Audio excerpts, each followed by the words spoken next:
Terima kasih masih di Breaking News Kompas TV, saudara, dan kita sudah terhubung dengan pakar teknik sipil struktur ITS Muji Irawan yang akan membahas bersama kita terkait dengan proses evakuasi di Ponpes Al-Kozini, Sidoarjo, Jawa Timur. Pak Muji, selamat pagi Pak Muji. Pak Muji bisa mendengar suara saya jelas ya? Jelas ya. Oke, Pak Muji, Anda saat ini berada di lapangan, langsung di lokasi tempat kejadian perkara. Bagaimana Anda bisa menjelaskan proses evakuasi yang akan dilakukan pada hari ini, sesulit apa dan prosesnya akan seperti apa, Pak Muji? Ya, terima kasih. Bisa saya sampaikan bahwa hari ini kita memasuki fase-fase terakhir, di mana masih ada sekitar 13 korban yang harus kita selamatkan di area A3 yang dibuat oleh peta oleh Basarnas, di mana saat ini masih ada 3 lantai yang ambruk di bawahnya, sehingga kita konsentrasi untuk bisa membongkar 3 lantai yang ada dengan menggunakan alat berat breakers. Ini sedang kita lakukan supaya bisa pekerjaan pembersihan segera dilakukan.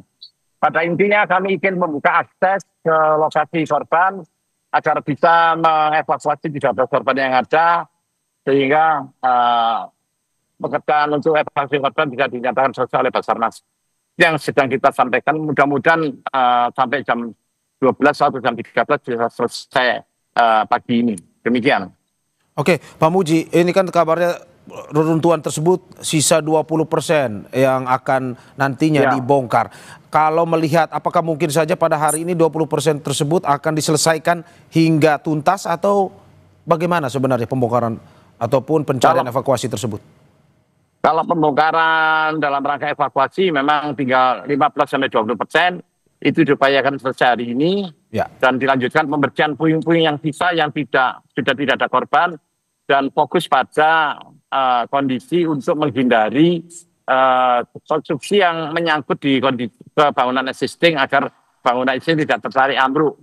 Sementara kita selamatkan dulu korban, habis itu kita selamatkan gedung existing untuk pembersihan 100%. Sehingga kalau bisa siang ini kita bisa membantu evakuasi korban sebanyak 13. Demikian. Oke, dan Pak, apakah memang ini dengan 20% ini akan dilakukan dalam arti bahwa tidak, karena begini, ada info pembongkaran ini selesai hari ini karena susahnya untuk membongkar hingga sisa 20% ini, sebab saling menyambung struktur bangunan yang ada di samping kiri. Karena kalau misalnya membongkar yang satu akan mengganggu struktur bangunan yang lain. Betul seperti itu, Pak? Ya, betul. Artinya kalau kita fokus korban, mudah-mudahan selesai siang ini. Ada 13 itu, begitu bisa terbuka aksesnya, bisa langsung kita evakuasi 13 korban tersebut dalam waktu cepat, karena tim Basarnas sudah standby untuk melakukan evakuasi karena menunggu dibukanya akses dari bawah.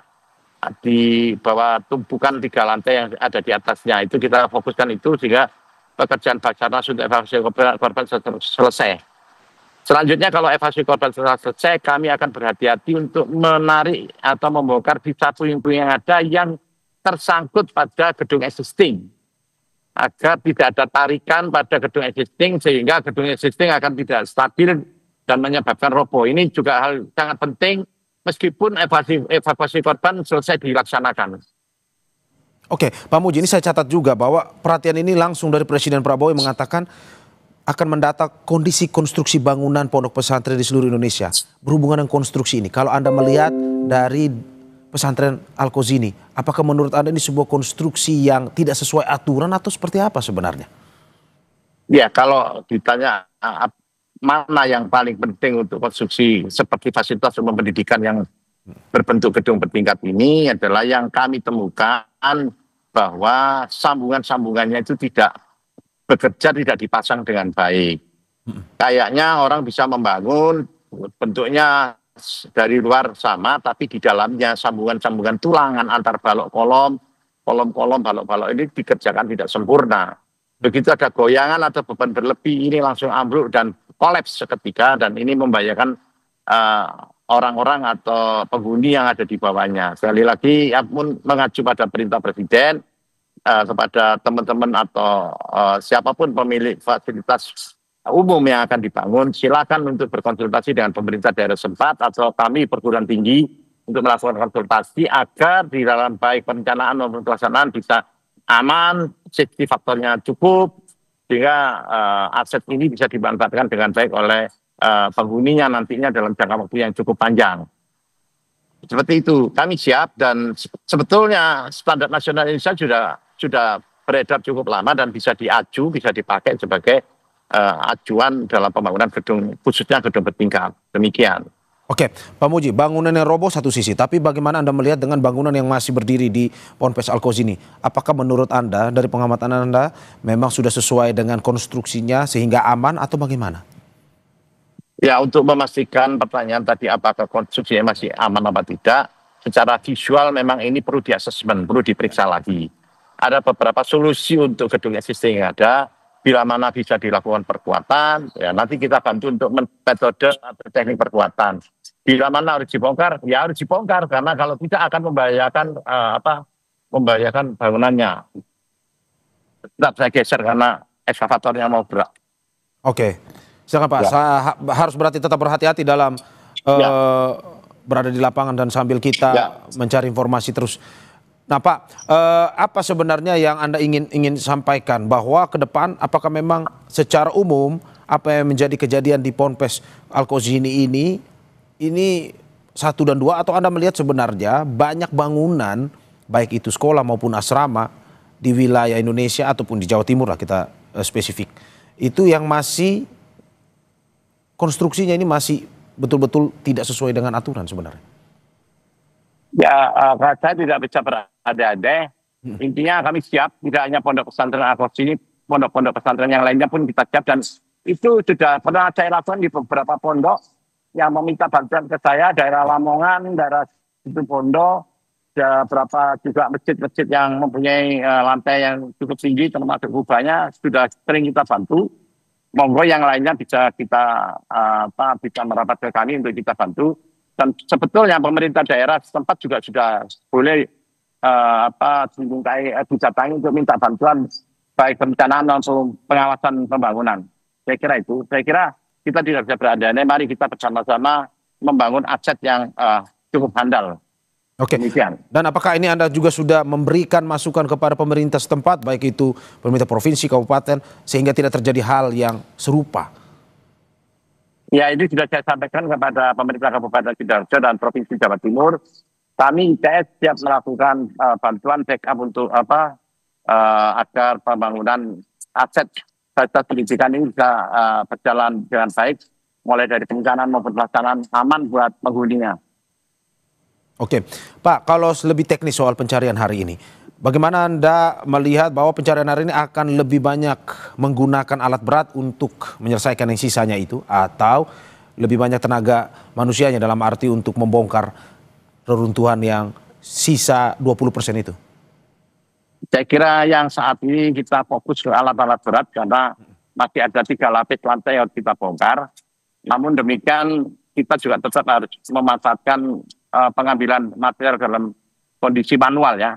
Tenaga ahli, tenaga bantuan dari Polri dan TNI cukup banyak bila mana diperlukan untuk pemindahan secara manual. Tetapi kita sekarang fokus untuk pembongkaran 3 lapis lantai di atas korban dengan alat-alat berat baik breaking, crane maupun ekskavator. Oke, dari 3 lapis yang Anda tadi sampaikan itu sebenarnya kondisi yang paling parah berada di wilayah yang mana, Pak? Di bangunannya? Blok A3. Blok A3 ada ya? A1, A1, A2, A3, A4, A1, A2, A4 sudah selesai, tinggal A3. A3 itu kalau kita membayangkannya itu berada di posisi paling atas atau di dasar? Oh, Dena ya, dari Dena itu sisi barat selatan. Paling atas ya? Kiri. Artinya mulai lantai 3, lantai 2, lantai 1. Paling atas lantai 3, bawah lantai 1. 3 lapis itu bisa dilihat dari background.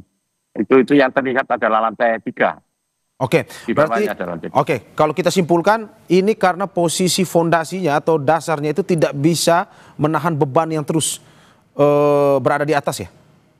Kalau fondasi cukup kuat, Pak. Oke. Fondasi cukup baik. Yang tidak bagus adalah sambungan balok kolomnya. Sambungan ini yang akhirnya membuat bangunan, tekanan bangunan dari atas itu terus menurun ke bawah gitu ya maksudnya? Ya, karena lepas. Balok dan kolomnya lepas, sehingga langsung turun ke bawah. Oke, kalau dari investigasi Anda selama proses evakuasi pun juga proses pencarian korban, melihat konstruksi bangunan ini, menurut Anda apakah memang di awal pada masa pembangunan ini dilakukan oleh ahli atau bukan sebenarnya? Ya, itu saya tidak bisa menjawab karena belum ada informasi yang masuk ke saya. Karena saya masih fokus ke evakuasi korban dan pembongkaran lahan. Nanti bisa ditanyakan karena ini dari pihak-pihak yang berwajib sudah melakukan proses untuk pengumpulan data mengenai pembangunan ini mulai dari perencanaan maupun pelaksanaan sedang diproses untuk mengumpulkan data. Oke, oke. Kalau dari materialnya sendiri, kalau Anda melihat secara kasat mata, apakah mungkin memang sudah sesuai dengan standarnya atau bagaimana? Untuk beton sudah kita ambil sampel. Pada hari lagi kita akan lakukan pengujian. Habis itu tulangan juga, besi tulangan sudah kita ambil, sudah kita potong untuk diuji untuk diameter 16, 19, 20, 13 sudah kita ambil untuk diuji bersama beton pada hari Rabu ke depan oleh pihak Polda. Oke, berarti butuh berapa lama? Seminggu kah untuk mengetahui hasilnya bahwa ini dari bahan bakunya yang digunakan memang tidak sesuai standar atau bagaimana? 1-2 hari selesai. 1-2 hari selesai. Oke, apa sebenarnya yang ingin dicari atau ingin diketahui dari hasil investigasi terhadap bahan baku yang digunakan ini, Pak? Ya, tentunya menjawab pertanyaan tadi, mengumpulkan data siapa yang merencanakan, mengumpulkan data siapa yang bertanggung jawab terhadap pelaksanaan. Setelah itu siapa yang memproduksi beton, siapa yang mengirim besi, dari mana, hasil mutu betonnya seperti apa, mutu tulang seperti apa, itu akan dapat diinformasikan lebih lanjut karena masih dalam proses pengumpulan data. Oke, apakah memang nantinya hasil ini akan diberikan ke pemerintah daerah atau diberikan kemana? Misalkan ada dari pihak kepolisian atau kemana, Pak? Hasil investigasi tersebut? Itu nanti investigasi dipimpin oleh Polda Jatim. Nanti hasilnya akan tentunya kewenangan Polda Jatim itu menyampaikan hasilnya kepada siapa saja. Tapi kami membackup untuk evaluasi data teknisnya. Oke, Pak, kita kembali ke teknis evakuasi yang akan dilakukan pada hari ini. Berarti optimis ya, Pak, hari ini? Saya mohon izin. Oke. Ya, mohon izin ini harus segera dievakuasi. Oke. Karena saya harus naik ke lantai atas. Terima kasih banyak Pak Muji Irmawan. Ya. Oke, terima kasih Pak Muji Irmawan, pakar teknik sipil instruktur ITS Surabaya. Terima kasih sekali lagi. Dan saudara, hingga saat ini masih terus dilakukan evakuasi terkait dengan korban yang diduga masih berada dalam timbunan ponpes yang ambruk Senin lalu. Dan saat ini sudah 8 hari atau tepatnya 1 minggu dalam proses pencarian. Dan saudara, setelah evakuasi korban selesai, tim akan menarik sisa puing yang ada yang tersangkut di gedung yang masih berdiri. Dan hal ini juga jadi tantangan karena tim berhadapan dengan bahaya. Kalau kita fokus korban, mudah-mudahan selesai siang ini. Ada 13 itu, begitu bisa terbuka aksesnya, bisa langsung kita evakuasi 13 korban tersebut dalam waktu cepat karena tim Basarnas sudah standby untuk melakukan evakuasi karena menunggu dibukanya akses dari bawah, di bawah tumpukan 3 lantai yang ada di atasnya. Itu kita fokuskan itu sehingga pekerjaan Basarnas untuk evakuasi korban selesai. Selanjutnya kalau evakuasi korban selesai, kami akan berhati-hati untuk menarik atau membongkar sisa puing-puing yang ada yang tersangkut pada gedung existing. Agar tidak ada tarikan pada gedung existing sehingga gedung existing akan tidak stabil dan menyebabkan roboh. Ini juga hal sangat penting meskipun evakuasi korban selesai dilaksanakan. Oke, Pak Muji, ini saya catat juga bahwa perhatian ini langsung dari Presiden Prabowo yang mengatakan akan mendata kondisi konstruksi bangunan pondok pesantren di seluruh Indonesia. Berhubungan dengan konstruksi ini, kalau Anda melihat dari pesantren Al-Qazini, apakah menurut Anda ini sebuah konstruksi yang tidak sesuai aturan atau seperti apa sebenarnya? Ya, kalau ditanya mana yang paling penting untuk konstruksi seperti fasilitas umum pendidikan yang berbentuk gedung bertingkat ini adalah yang kami temukan bahwa sambungan-sambungannya itu tidak bekerja, tidak dipasang dengan baik. Kayaknya orang bisa membangun bentuknya dari luar sama, tapi di dalamnya sambungan-sambungan tulangan antar balok kolom, kolom-kolom, balok-balok ini dikerjakan tidak sempurna.